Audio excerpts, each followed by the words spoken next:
15.2.3 परिणाम के आधार पर अनुमान, assumption based on experimental observation. प्रयोगों से मेंडल ने अनुमान लगाया।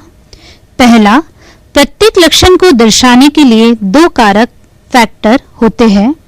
दूसरा, प्रजनन के दौरान हर जनक के दो कारकों में से एक कारक संतान को मिलता है। इस प्रकार संतान में कारकों का एक नया जोड़ा बनता है। तीसरा, विपरीत गुणों के दो जोड़ी कारकों में से एक प्रभावी और दूसरा अप्रभावी होता है। आइए एक क्रियाकलाप से पता करें कि मेंडल ने किस गणितीय आधार पर यह अनुमान लगाए होंगे। 15.2.4 संभाविता और अनुमान की जांच। क्रियाकलाप 3 सिक्के के खेल और संभाविता, confirming assumption with the help of probability. 1, 2 या 5 रुपए के एक जैसे दो सिक्के से खेल शुरू करते हैं। एक सिक्के में दोनों तरफ निशान लगा दें। सावधानी रखें कि सिक्के के चित्त हेड या एच एवं पट टेल या टी दोनों भाग दिखते रहे। यह अ सिक्का है, बिना निशान वाला ब सिक्का हुआ। अब अ एवं ब सिक्कों को एक साथ उछालें और सिक्कों को देखकर सारणी में अ एवं ब सिक्के के चित्त एवं पट को टैली चिन्ह बनाकर नोट करें कि चित्त एवं पट कितनी बार आया। यदि पहली बार उछालने पर दोनों पर चित्त आए तो एच के स्तंभ के नीचे एक टैली चिन्ह लगाएं और अगली बार दोनों पर पट आए तो टी के नीचे एक टैली चिन्ह लगाएं। ऐसा 500 या 1000 बार दोहराएं। अब अ एवं ब सिक्के की चारों परिस्थितियां कितनी बार मिली, इसका प्रतिशत निकालें। क्या हर परिस्थिति 25% मिल रही है? सिक्के की चारों परिस्थितियों अर्थात HH, HT, TH, TT का अनुपात आपको 1:1:1:1 मिला होगा, यानी हर एक की संभावना 25% है।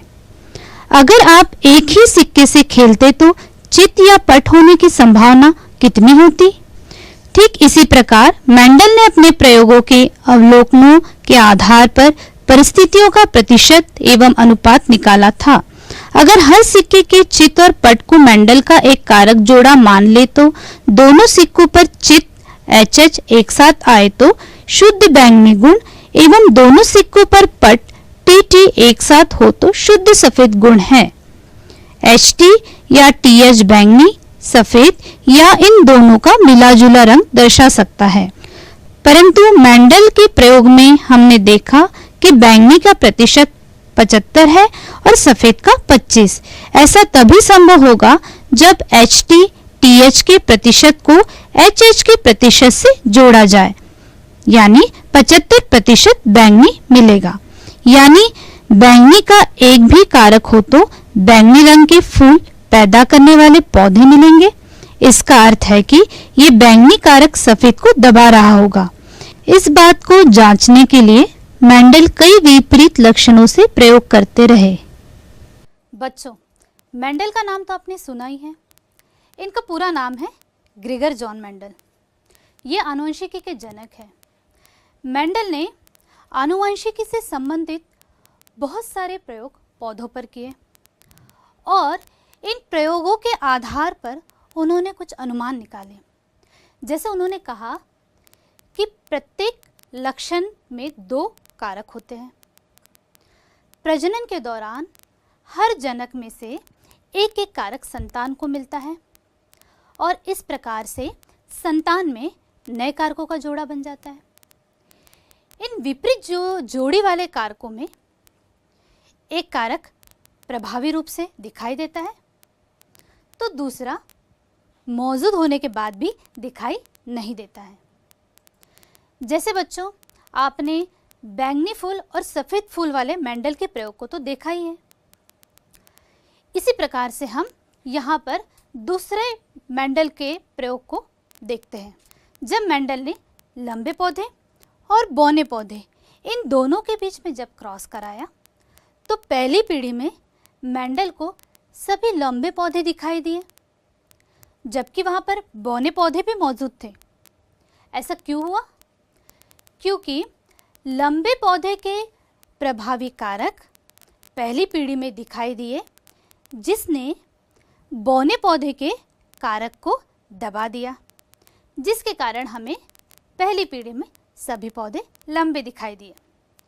चलिए बच्चों, इसे हम एक गणितीय क्रियाकलाप के आधार पर समझते हैं और देखते हैं कि मेंडल ने किस आधार पर यह अनुमान निकाले होंगे।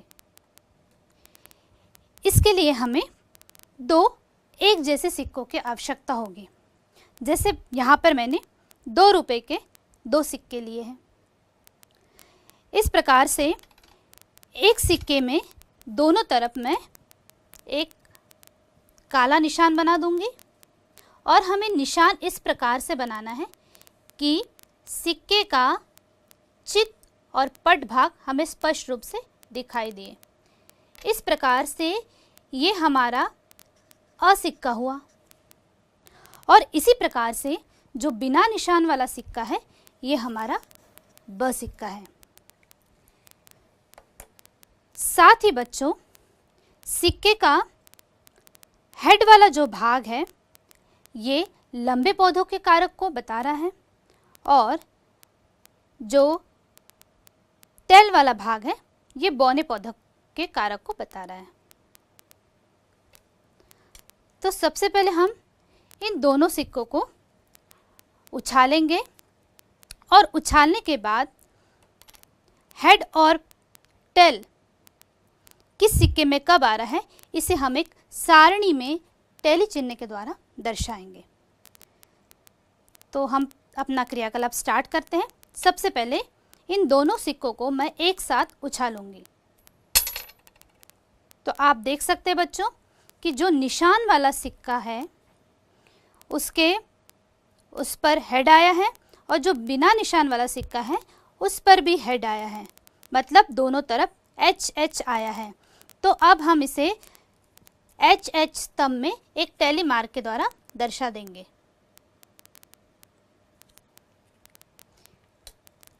चलिए इसे हम फिर से करते हैं।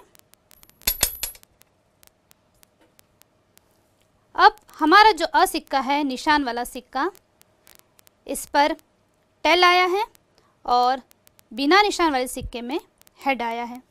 इसे भी हम टी और एच इस स्तंभ में टैली मार्क के द्वारा दर्शा देंगे। इस प्रकार से एक बार और हम उछालेंगे।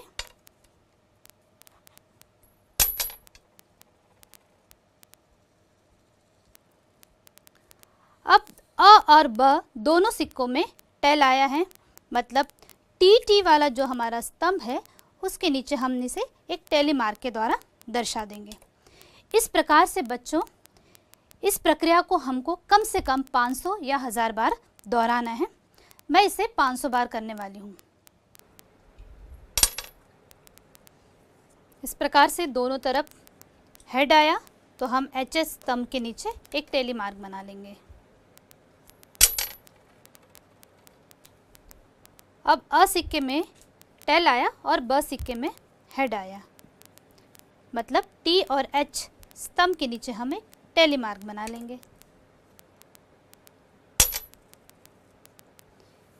इसी प्रकार से अ और ब सिक्के दोनों में हेड आया तो हम एच एच स्तंभ के नीचे एक टैली मार्क बना लेंगे।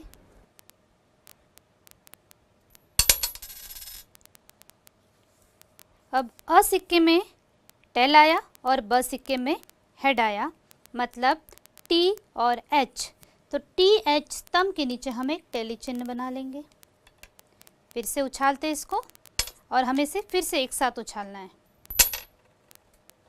इस प्रकार से अ और ब सिक्के दोनों में एच एच आया, हेड आया, तो हम एच एच स्तंभ में एक टैली मार्क बना लेंगे।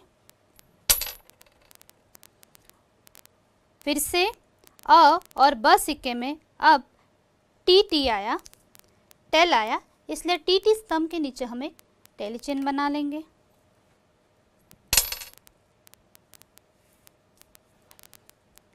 फिर से इसमें टेल आया, इसलिए हम टी के नीचे फिर से एक टैली चिन्ह बना लेंगे। अब ये 499, तो हम देख सकते हैं कि अ सिक्के में टेल आया और ब सिक्के में भी टेल आया। इस प्रकार से टी स्तंभ में हम एक टेली मार्क बना लेंगे। अब ये आखिरी बार हम 500 बार इन सिक्कों को उछाल रहे हैं। इस प्रकार से अ सिक्के और ब सिक्के दोनों में टेल टेल आया, तो फिर से हम इसे टी स्तंभ में एक टेली चिन्ह के द्वारा दर्शा देंगे। तो इस प्रकार से हमारा परिणाम तैयार हो चुका है। तो बच्चों, इस प्रकार से आप देख सकते हैं कि प्रत्येक स्तंभ का जो प्रतिशत आया है वो 25% ही आया है। तो ये जो क्रियाकलाप हमने किया है ये संभावनाओं का प्रयोग है और इसी संभावनाओं के आधार पर ये अनुपात यहाँ पर निकला है। तो इसी आधार पर मेंडल ने भी प्रयोग किया था और उन्होंने इस प्रकार का अनुपात निकाला था। अगर हम इस HH कॉलम, HT और TH कॉलम को एक साथ जोड़ देते हैं तो इनका जो प्रतिशत हमें प्राप्त होगा वो लगभग 75% प्राप्त होगा और TT कॉलम का जो प्रतिशत प्राप्त होगा वो लगभग हमें 25% प्राप्त होगा। इस प्रकार से जो अनुपात निकलेगा वो 3:1 होगा। इसी आधार पर मेंडल ने भी 3:1 का अनुपात निकाला था। अनुमान और भी सम मोर एजम्पशन। जैसा कि हमने पहले पढ़ा, शुद्ध लक्षण वाले जनकों से मेंडल ने अपना प्रयोग शुरू किया था। बैंगनी और सफेद फूल वाले पौधों के प्रयोग की बात करें तो मेंडल द्वारा पहली पीढ़ी को शुरू इस प्रकार किया गया। शुद्ध बैंगनी और सफेद फूल के लक्षण के कारक जोड़ी में होंगे, जिसे इस प्रकार दर्शाया जा सकता है। कैपिटल VV यानी बैंगनी पर्पल, स्मॉल VV सफेद वाइट। इन लक्षण वाले जनकों के बीजांड और परागकण को इस प्रकार दर्शाया जा सकता है। बैंगनी और सफेद फूलों पर परागण करवाने पर पहली पीढ़ी के पौधे कैपिटल V स्मॉल v कारक वाले होंगे, क्योंकि कारकों के जोड़े इस प्रकार बनेंगे। पहली पीढ़ी से प्राप्त यानी द्वितीय पीढ़ी के जनक पौधे के बीजांड और परागकण इस प्रकार दर्शाए जा सकते हैं। द्वितीय पीढ़ी के पौधे के कारकों के जोड़े इस प्रकार बनेंगे, यानी 25% पौधे पहली पीढ़ी के बैंगनी फूल वाले जनक पौधे के समान, 25% पौधे पहली पीढ़ी के सफेद फूल वाले जनक पौधे के समान एवं 50% पौधे द्वितीय पीढ़ी के जनक पौधे जैसे मिले। मेंडल के इस प्रयोग में विषम रूप कारक heterozygous factor capital V small v है और समरूप कारक होमोजाइगस फैक्टर स्मॉल v या कैपिटल V है।